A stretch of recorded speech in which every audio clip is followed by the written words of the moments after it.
بسم اللہ الرحمن الرحیم۔ السلام علیکم۔ آج 25 دسمبر بروز سوموار ہم بات کریں گے دو اہم ایشوز کے حوالے سے۔ چیف جسٹس قاضی فیاض عیسیٰ صاحب جب بیرون ملک تشریف لے گئے تھے اور ان کے ایئرپورٹ پر استقبال کے حوالے سے جو سرکاری دستاویزات لیک کی گئی تھیں اور جس پر باقاعدہ طور پر سپریم کورٹ آف پاکستان نے رد عمل بھی دیا تھا، اور نہ صرف جو اے ایس ایف کے ڈائریکٹر جنرل ہیں ان سے سوال پوچھا گیا تھا جو کہ ایک سینئر فوجی افسر ہیں، ان سے یہ سوال پوچھا گیا تھا کہ یہ اکتوبر کا جو خط ہے یہ اب لیک کیوں کیا گیا ہے، اور دوسری جانب سول ایوییشن سے بھی سوال کیا گیا تھا۔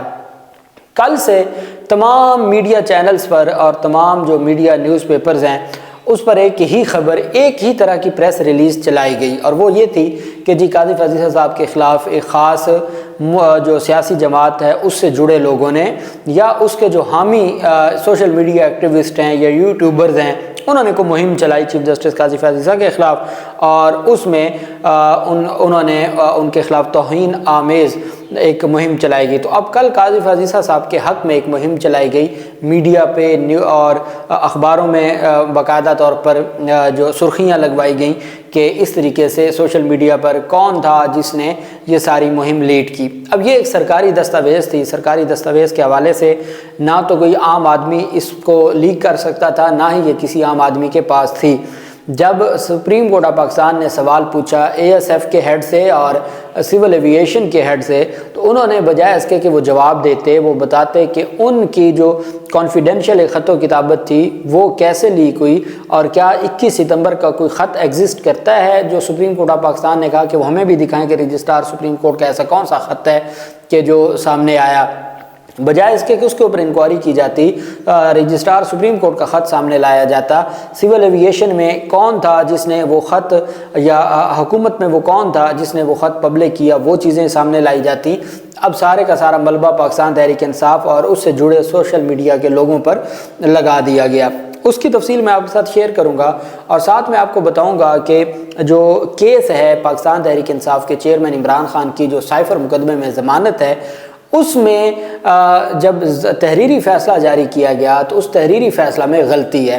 کیا اس غلطی کی بنیاد پہ عمران خان کی ضمانت کو کوئی اثر پڑ سکتا ہے، یا جو ٹرائل کورٹ میں کیس ہے اس کو کوئی اثر پڑ سکتا ہے؟ عمران خان کے فیصلے میں منصور علی شاہ صاحب کا جو تحریری فیصلہ ہے اس میں ایسی کون سی غلطی ہے کہ جس پر جو ہم خیال صافی ہیں انہوں نے ایک طوفان کھڑا کیا ہوا ہے، اور وہ اس کو اپریشیٹ کر رہے ہیں کہ یہ غلطی ہوگی اور اس کی وجہ سے اب ٹرائل کورٹ پر اثر انداز نہیں ہوگا یا ٹرائل کورٹ ان چیزوں کو مد نظر نہیں رکھے گی۔ اس کی تفصیل بھی میں آپ کے ساتھ شیئر کروں گا۔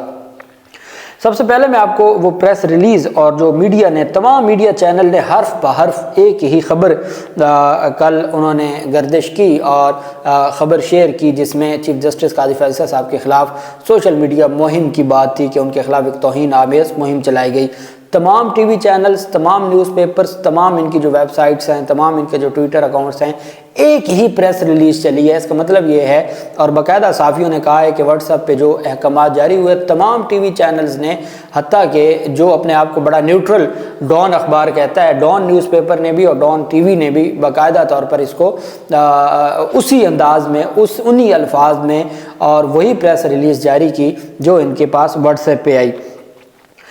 اب وہ کیا ہے؟ کہتے ہیں جی کہ چیف جسٹس قاضی فیاض عیسیٰ کی سوشل میڈیا پر حالیہ کردار کشی مہم میں سیاسی جماعت سے جڑے اکاؤنٹس ملوث نکلے۔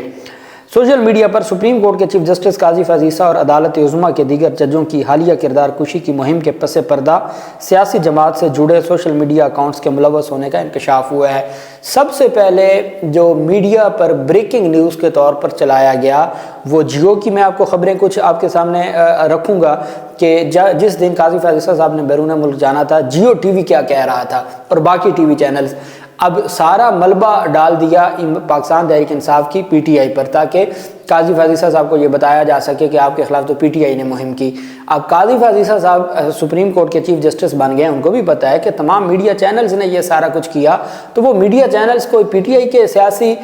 سوشل میڈیا سے تو نہیں ہیں، وہ کون ہیں وہ سب جانتے ہیں، اور وہ کس کی ایما پر پہلے انہوں نے مہم چلائی اور قاضی فیاض عیسیٰ صاحب کے خلاف وہ خط لیک کیا، اور اب اس کی مذمتی مہم چلا رہے ہیں۔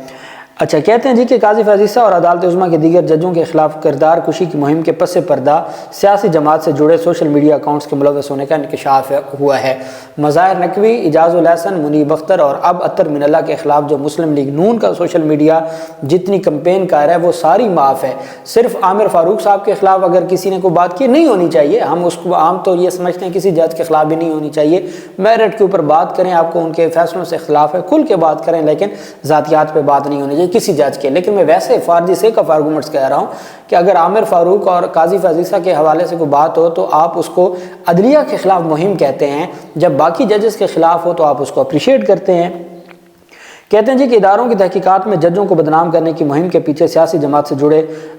جانے مانے پروپیگنڈا اکاؤنٹس ملوث نکلے۔ ہوا بازی ڈویژن، ایویشن ڈویژن کا 12 اکتوبر کا مراسلہ 16 دسمبر تقریباً 2 ماہ کے بعد سب سے پہلے سیاسی جماعت سے وابستہ JB نامی اکاؤنٹ سے پوسٹ ہوا۔ اچھا، یہ نہیں بتاتے کہ وہ لیک کس نے کیا، سول ایویشن کا خط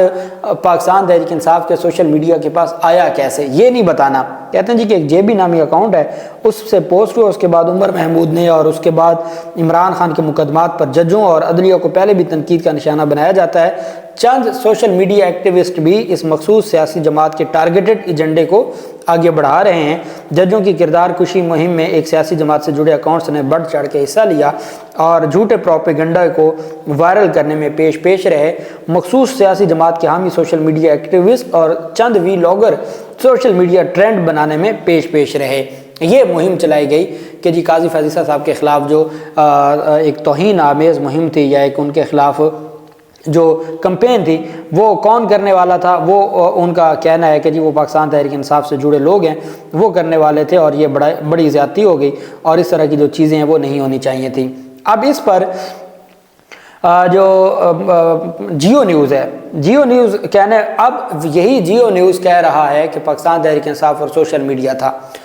قاضی فیض کے خلاف پوری مہم کا۔ جیو نیوز کی میں آپ کے سامنے 8:45 صبح کی بات ہے، 8:45 ہے، 23 دسمبر ہے، 23 دسمبر کو، اور پھر اس سے پہلے 17 دسمبر کو، اور 2 17 دسمبر کی شیئر کر رہا ہوں اور ایک 23 دسمبر کی۔ 17 دسمبر 12:06 دوپہر جو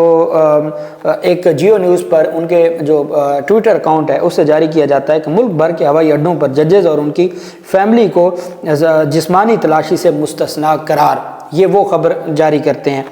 پھر اسی 17 دسمبر کو صبح 10:56 پہ سیکٹری ایویشن کی ہدایت پر ایئرپورٹ سیکیورٹی فورس ججز کے تلاشی سے استثناء سے متعلق حکم نامہ جاری کر دیا۔ وہ نہیں کہہ رہے کہ یہ اکتوبر کا حکم نامہ تھا، وہ یہ نہیں کہہ رہے کہ کب کا ہے، وہ بات کر رہے ہیں 17 دسمبر کو۔ 16 دسمبر کو قاضی فیض صاحب تشریف لے کے جاتے ہیں اور 17 دسمبر کو جیو نیوز یہ خبر چلا رہا ہے کہ سیکٹری ایویشن کی ہدایت پر ایئرپورٹ پر ججز کی تلاشی کی یہ سارا معاملہ ہوا۔ اس خط کو سب سے پہلے کون نشر کر رہا ہے؟ وہ جیو نیوز کہہ رہا ہے۔ پہلی ان کی خبر ہے 17 دسمبر کی صبح 10:56 پہ، دوسری خبر ہے 17 دسمبر کو 12:06 پہ، اور تیسری ان کی خبر ہے 17 دسمبر کو 8:45 پہ۔ اچھا دلچسپ بات، 8:45 پہ صبح قاضی فیض صاحب آپ جانتے ہیں 16 دسمبر کی رات انہوں نے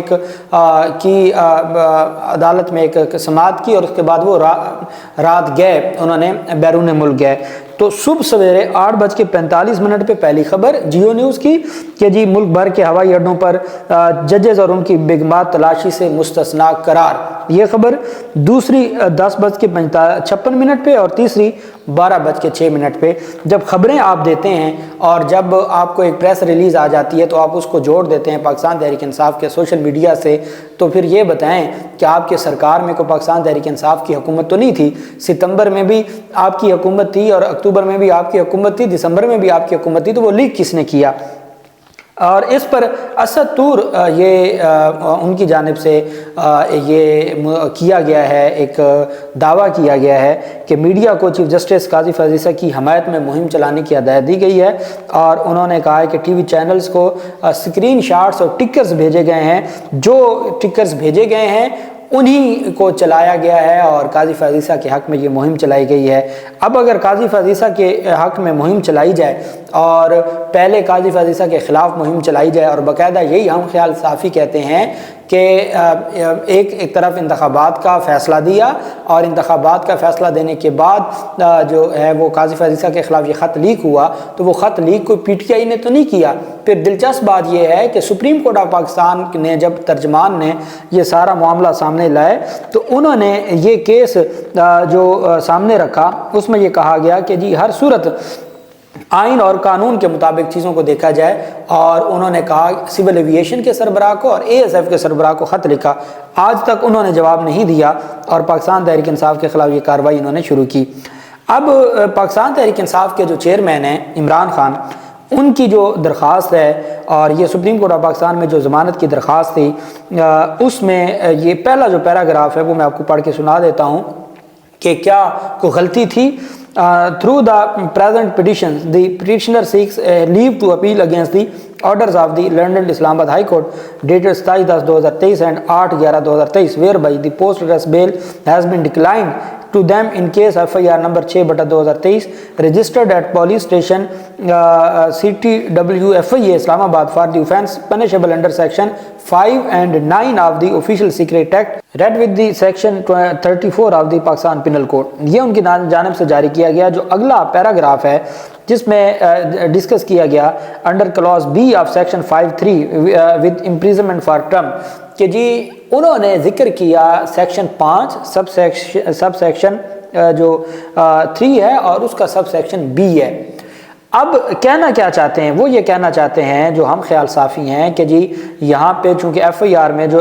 پاکستان تحریک انصاف کے چیئرمین پر الزام ہے وہ 5(3)(a) کا ہے، عدالت نے اپنے فیصلے میں لکھا ہے کہ 5(3)(b)، تو 5(3)(a) کا کیس تھا، 5(3)(b) کا ذکر کیا گیا ہے، اور کہا گیا کہ 5(3)(b) عمران خان پر اٹریکٹ نہیں ہوتی، اس وجہ سے جو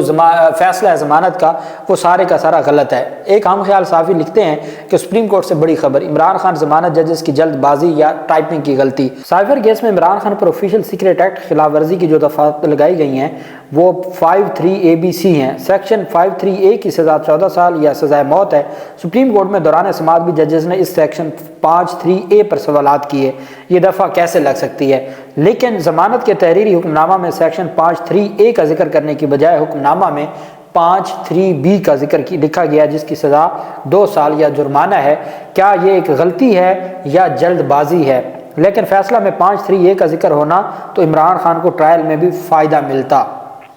اب اصل بات یہ نہیں ہے،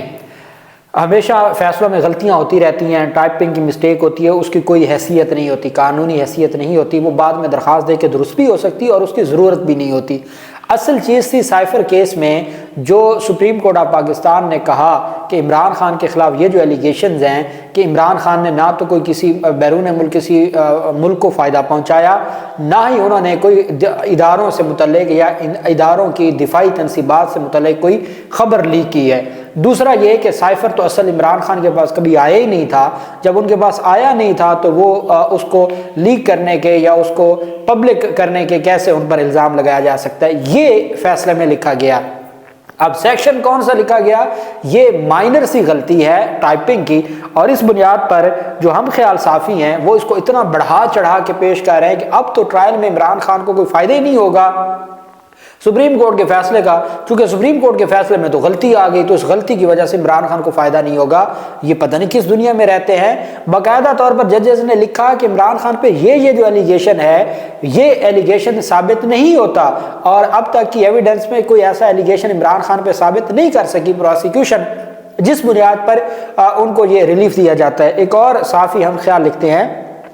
اس کو جواب دیتے ہیں کہ آپ نے درست نشاندہی کی ہے، سائفر کیس میں آفیشیل سیکریٹ ایکٹ کی سیکشن 5(3)(b) نہیں بلکہ 5(3)(a) میں 14 سال یا سزائے موت ہے۔ سپریم کورٹ کے فیصلے میں اتنا بڑا ایرر حیران کن ہے، کیونکہ اگر سپریم کورٹ بعد نظر میں یہ سمجھتی تھی کہ 5(3)(a) اٹیک کرتی ہے تو پھر تو ضمانت بھی نہیں بنتی تھی۔ ایک اور بات، سپریم کورٹ کی اس دن کی سائفر کیس کی کارروائی 5(3)(a) کے ارد گرد گھوم رہی تھی، سوالات بھی یہی تھے، آبزرویشن بھی یہی تھی کہ 5(3)(a) اٹیک کرتا ہے تو بتا دیں۔ جب ایف آئی اے کوئی جواب نہ دے سکی تو ضمانت منظور ہوئی۔ اس وجہ سے اب فیصلے میں جو 5(3)(b) لکھا گیا ہے تو یہ تو بہت بڑی غلطی ہو گئی ہے، تو یہ شاید قانون نہیں سمجھتے۔ آئے روز ہم عدالتی فیصلوں کو دیکھتے ہیں، چھوٹی بڑی کلیریکل مسٹیکس ہوتی ہیں، اس کی کوئی حیثیت نہیں ہوتی۔ اصل چیز ہے یہ آبزرویشن کہ عمران خان نے کسی دشمن ملک کو فائدہ پہنچایا۔ سپریم کورٹ نے کہا نو۔ سپریم کورٹ نے کہا کہ کیا عمران خان نے کوئی دفاعی تنصیبات یا اس طرح کی کوئی خبر لیک کی ہے؟ نو۔ عمران خان کے خلاف کوئی ایسا ایلیگیشن کہ عمران خان کے پاس وہ اوریجنل، اور عدالت نے جب کہا کہ یا اعظم خان یا وزارت خارجہ اس کی ذمہ دار ہے، تو وہ دونوں گواہ ہیں، ان کو ملزم نہیں رکھا گیا، تو پھر آپ کیسے یہ کیس آگے چلا سکتے ہیں؟ تو یہ وہ آبزرویشنز تھی جو ریٹن تحریری حکم نامے میں بھی لکھی گئی ہیں، جو سائفر کے پورے ٹرائل کو کلعدم قرار دینے کے لیے کافی ہیں۔ سپریم کورٹ جب کہہ رہی ہے، اور سپریم کورٹ باقاعدہ طور پر ڈیفنس دے رہی ہے عمران خان کو کہ بھائی آپ کے خلاف ڈیفنس، آپ کا حق میں ڈیفنس یہ ہے کہ نہ سائفر کبھی اوریجنل آپ کے پاس آیا، وہ اگر کہیں گیا ہے تو اس کی ذمہ داری وزارت خارجہ کے پاس ہے، آپ کے اس سائفر سے کسی دشمن ملک کو کوئی فائدہ نہیں پہنچا۔ اگر کوئی جنگ ہنسائی ہوئی ہے تو وہ روز ہمارے کارناموں سے جنگ ہنسائی ہوتی رہتی ہے۔ اور تیسری بات یہ ہے کہ آپ نے کوئی دفاعی تنصیبات یا اس سے